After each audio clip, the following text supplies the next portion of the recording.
Қызылорда облысы Шиелі ауданында қазіргі таңда мынау жаңағы Құлал Сайманда сататын жерге келдім.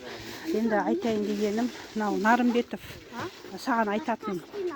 Мына жер біздің екінші үйіміз болды ғой. Мына жер екінші үйімізге айналды.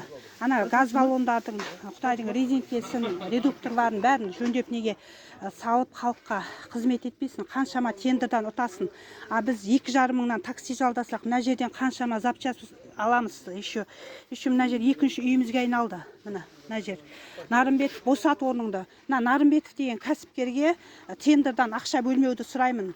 Ел президенті Қасым-Жомарт Тоқаевтың назарына ұсынамын. Не деген сұмдық, не деген масқара бұл.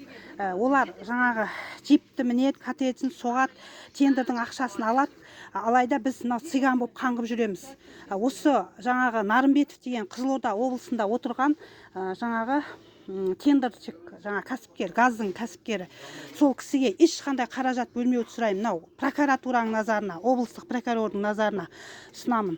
Ертең таңертең таң атса, мен арыз жазам үстінен. Азанда мынау заказной Қазпошта арқылы берейін деп отырмын. Өйткені не өтініштеріне базы істемей қалады дейді. Ана Асқарда мынау өз қызметін дұрыс атқармайды. Осы мәселе бойынша заң аясында комиссия құрып тексеру жүргізуді сұраймын бекеттерге, сосын Нарымбетовті қызметінен босатуды сұраймын. Мынау ертең Қазпошта арқылы үстінен арыз жолданатын болады. Қазақстан Республикасының ел президенті Қасым-Жомарт Тоқаев деген кісінің, сосын мынау жаңағы Қазақстан Республикасының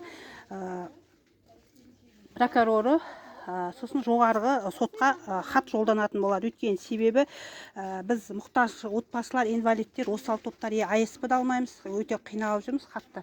Ол Нарымбетов сияқтылар менен шаршап жүретін біздің жағдайымыз жоқ. Қызметтен босатуды сұраймын.